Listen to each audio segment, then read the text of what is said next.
ការតស៊ូប្រជាជនខ្មែរវៀតណាមឡាវបានជ័យជាលំដាប់សាមគ្គីរវាងប្រជាជនទាំង3បានរីករាល់ថ្ងៃប្រជាជនស្នេហាសន្តិភាពសកលលោកបានជួយឧបត្ថម្ភដល់ការតស៊ូប្រជាជនយើងប្រជាជនបារាំងក៏បានប្រឆាំងជាខ្លាំងនឹងសង្គ្រាមនៅឥណ្ឌូចិននៅខែធ្នូឆ្នាំ1952នៅវីយ៉ែនធានីប្រទេសអូទ្រីកសមាជប្រជាជនសកលលោកដើម្បីសន្តិភាពប្រជុំប្រតិភូ100ប្រទេសបានធ្វើសេចក្តីសម្រេចចិត្តមួយបង្ខំរដ្ឋាភិបាលចក្រពត្តិបារាំងឲ្យឈប់ជិះជាន់ប្រជាជនខ្មែរវៀតណាមឡាវនិងឲ្យប្រទេសទាំង3បានឯករាជ្យសន្តិភាពបន្ទាប់ពីនេះមានការប្រជុំមហាអំណាចទាំង4នៅក្រុងប៊ែរឡាំងពិភាក្សាដោះបញ្ហាឯកភាពអាល្លឺម៉ង់ក្នុងពេលប្រជុំដើមឆ្នាំ1954លោកមូឡូតូរដ្ឋមន្ត្រីប្រទេសសូវៀតបានស្នើឲ្យមានសន្និសីទនៅហ្សឺណែវដើម្បីដោះស្រាយបញ្ហាឥណ្ឌូចិននិងកូរ៉េហើយឲ្យមានចិនកុម្មុយនីសចូលប្រជុំផងសេចក្តីស្នើលោកមូឡូតូព្រមនឹងការឧបត្ថម្ភប្រជាជនស្នេហាសន្តិភាពសកលលោកព្រមនឹងកម្លាំងប្រជាជនយើងប្រឆាំងនឹងអាណានិគមនិងចក្រពត្តិនិយមបានឲ្យមានសន្និសីទនាក្រុងហ្សឺណែវដែលចាប់ពីថ្ងៃ26មេសារៀងរហូតមកដល់ថ្ងៃ21កក្កដាឆ្នាំ1954សន្និសីទបានសម្រេចឲ្យជ័យជំនះមួយយ៉ាងធំមកប្រទេសខ្មែរវៀតណាមនិងឡាវឲ្យបានសន្តិភាពឯករាជ្យបោះឆ្នោតតាមរបៀបប្រជាធិបតេយ្យកិច្ចព្រមព្រៀងហ្សឺណែវបានធ្វើឲ្យប្រជាជនខ្មែរឡាវបារាំងវៀតណាមនិងប្រជាជនស្នេហាសន្តិភាពសកលលោកត្រេកអរជាខ្លាំងតែកិច្ចព្រមព្រៀងនេះបានធ្វើឲ្យពួកលំមោបសង្គ្រាមនេះឆោឡោជាខ្លាំងដែរចក្រពត្តិអាមេរិកកាំងក៏បានទូងស្គរស្រែកហៅមិត្តភ័ក្តិនិងដៃជើងរបស់គេឲ្យបង្កើតអង្គការសង្គ្រាមសេអាតូភ្លាមហើយបបបំភ័យគម្រាមខ្មែរយើងឲ្យចូលធ្វើជាកូនទាហានរបស់គេដោយកិច្ចព្រមព្រៀងហ្សឺណែវសូរស័ព្ទកំភ្លើងតូចធំទាំងប៉ុន្មានបានជប់លឺគ្រួសារបែកបាក់ជិត10ឆ្នាំបានជុំគ្នាវិញខ្លះម្ដាយបានឃើញកូនប្រពន្ធបានជួបប្តីឡាក់មួយម្ដងប្រជាជនដែលត្រូវគៀបានវិលត្រឡប់មកភូមិចាស់វិញមួយម្ដងខ្មែរតស៊ូត្រឡប់ចូលមកពីគ្រប់ទិសនៃប្រទេសខ្មែរឆ្លើយសឹកទាំងសងខាងក៏ត្រូវបានដោះលែងអ្នកជាប់គុកព្រោះការតស៊ូនៅក្នុងបន្ទាយប្រមូលផ្ដុំកំពង់ចាមក៏ត្រូវបានដោះលែងលឹមដែលបានជូនដូងទៅស្វាយដូនកែវក៏បានត្រឡប់មកភូមិដើមអំពិលវិញអាចារ្យកឹមពូស្វាយមីងពតអ្នកយិនមីងអ៊ូត្រេកអរក៏ស្ទុះទៅទទួលហើយលន់មាត់គ្រប់គ្នាថាកុំទៅណាវិញយកស្រែពូមីងខ្លះធ្វើទៅជាដំបងលឹមបានទៅវត្តបាំងស្គររំលឹកវិញ្ញាណក្ខន្ធយាយមកតាំងង៉ែតនិងនាងហេងព្រមទាំងមិត្តគាត់ជាច្រើនទៀតដែលបានចាក់ឋានក្នុងការតស៊ូលោកគ្រូមកសូត្រស្ដាំបានជួយជ្រោមជ្រែងបុណ្យបាំងស្គរ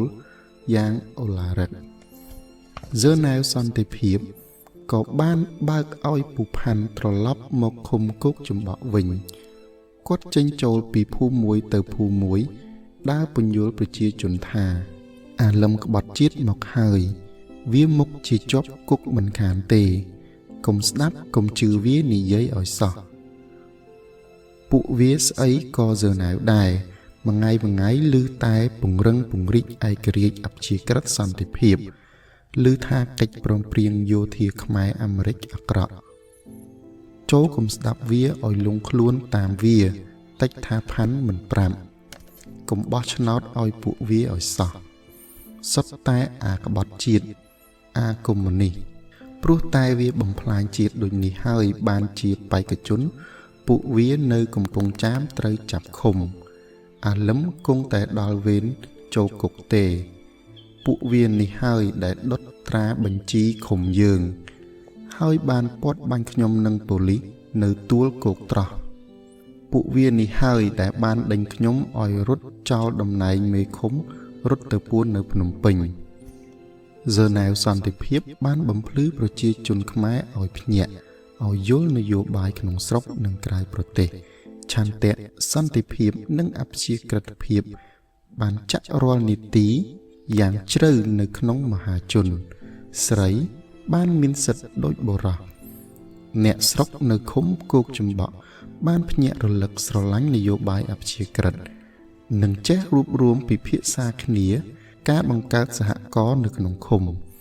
ពូផាន់បន្ទោសជេរស្ដីលឹមដូចម្ដេចក៏ប្រជាជនលែងជឿហើយមានខ្លះទៀតហ៊ានខ្ទាស់ពូផាន់ឲ្យទាល់ម្ដងនៅកណ្ដាលវត្តលោកកម្លាំងប្រជាជនស្អប់ខ្ពើមប្រឆាំងចក្រពត្តិនិយមអាមេរិកកាំងបានខ្ចប់មាត់ពូផាន់ព្រមទាំងបង្ខំឲ្យគាត់ចេះនិយាយតាមអ្នកភូមិខ្លះផង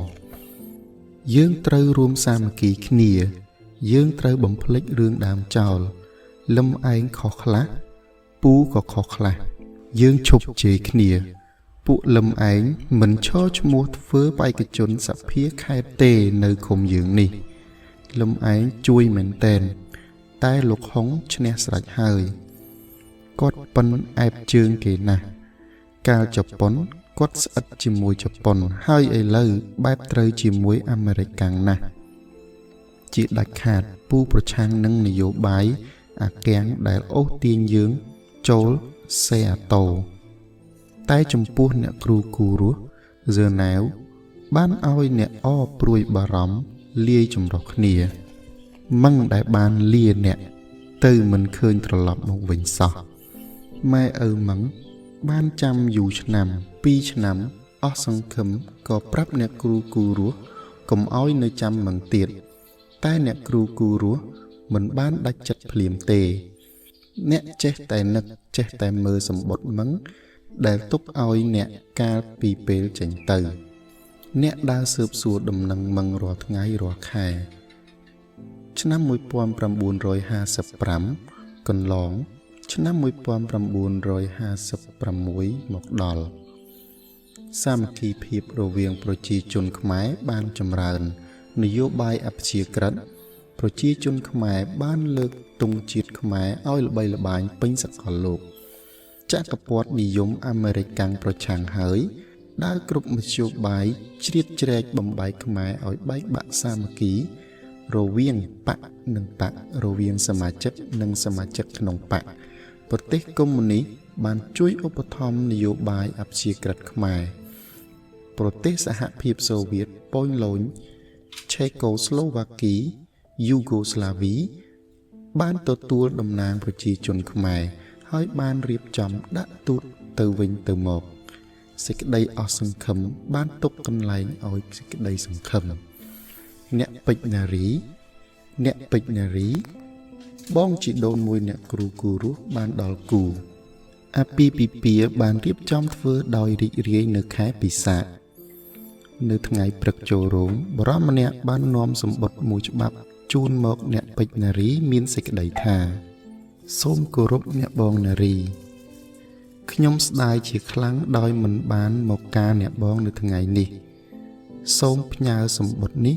ជូនពរអ្នកបងឲ្យបានប្រកបតែសេចក្តីចម្រើនគ្រប់ប្រការម៉ឹង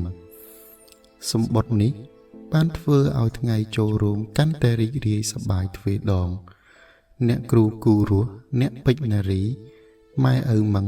បានចោមរោមអ្នកនាំសម្បត្តិសួរដំណឹងពីម៉ឹងអ្នកនាំសម្បត្តិបានឲ្យការថា2ខែក្រោយចេញពីព្រៃវែងម៉ឹងបានឡើងទៅចលនានៅស្ទឹងត្រែងក្នុងការប្រតិបត្តិការគាត់បានជួបប្រយុទ្ធយ៉ាងខ្លាំងនឹងកងទ័ពបារាំងម៉ឹងត្រូវរបួសដៃឆ្វេងហើយសពថ្ងៃនេះកំបុតដៃម្ខាងឥឡូវគាត់នៅបង្កើនផលស្រុកលើដំណឹងនេះបានពង្រីកមុខអ្នកគ្រូគូរស់ធំជាងគេអ្នកគ្រូគូរស់ចជីកសួរអ្នកនាំសម្បត្តិសពគ្រប់ហើយស្នើឡើងទៅជាមួយទៅជួបម៉ឹងអ្នកនាំសម្បត្តិបានខាត់ហើយសូមឲ្យអ្នកគ្រូសរសេរសម្បត្តិទៅវិញអ្នកគ្រូគូរស់ បាននឹកអនុស្សាវរីយ៍សពគ្រប់ហើយសរសេរសម្បត្តិមួយច្បាប់ផ្ញើទៅមឹងថាមឹងភ្លេចគូរស់ហើយឬនៅចិត្តខ្ញុំមូលទៅមឹងមិនភ្លេច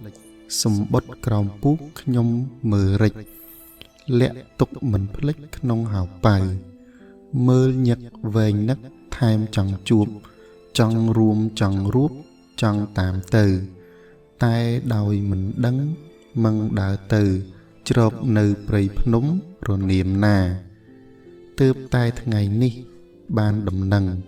ថាមឹងបាត់ដៃឆ្វេងពីការតែនៅដៃស្ដាំគ្រាន់កាប់ឆ្កាបង្កើនផល្លានៅស្រុកគេសូមមឹងកុំព្រួយរឿងបាត់ដៃប្អូននៅអាឡ័យហើយសរសើរ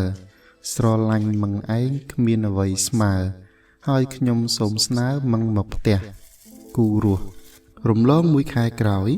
អ្នកគ្រូគូរស់បានទទួលសម្បត្តិមួយច្បាប់មកវិញគូរស់ស្ងួនភ្ងាបងសែននឹកបងសូមរំលឹកគូរស់ខ្លះဇើណែវសម្រេចជ័យជំនះទំហំធំណាស់លើក្រដាស់យើងរួបរួមជាធ្លុងមួយស្រីប្រុសត្រូវជួយទាំងក្មេងចាស់ត្រូវពួតដៃគ្នាយ៉ាងរហ័សរស់រាន់ពង្រាស់ពីពួកខ្មាំងរួចពីតស៊ូដេញបារាំងយើងត្រូវប្រឆាំងអាមេរិកកាំងដែលចូលជ្រៀតជ្រែកមកចាត់តាំងបង្កើនកម្លាំងខាងជំនួយកលបិចខ្មាំងថ្មីជ្រៅណាស់អូនបើអស់បងប្អូនមិនខំជួយព្រួតគ្នាដេញវាយើងជួបទុកព្រួយព្រោះខ្មាំងវាជួយអូសទាញយើងឲ្យចូលក្នុងពួកលោកសេរីដែលជាបុរីបង្កភ្លើងសង្គ្រាមដុតរោលងាប់ពួកយើងដើម្បីដំឡើងធនធានវាហេតុនេះយើងត្រូវស៊ូបដញ្ញា ដេញវាឲ្យផុតដែនខេមរាទើបយើងបានក្សេមខ្សានក្នុងគ្រួសារបានរស់រក្សាកូនតូចធំបងសូមគូរស់ឆ្លៀតឱកាសនៅក្នុងឱកាសវាកងធំមកមើលមកលេងទន្លេធំមករួមរៀបចំត្រនំយើងមឹង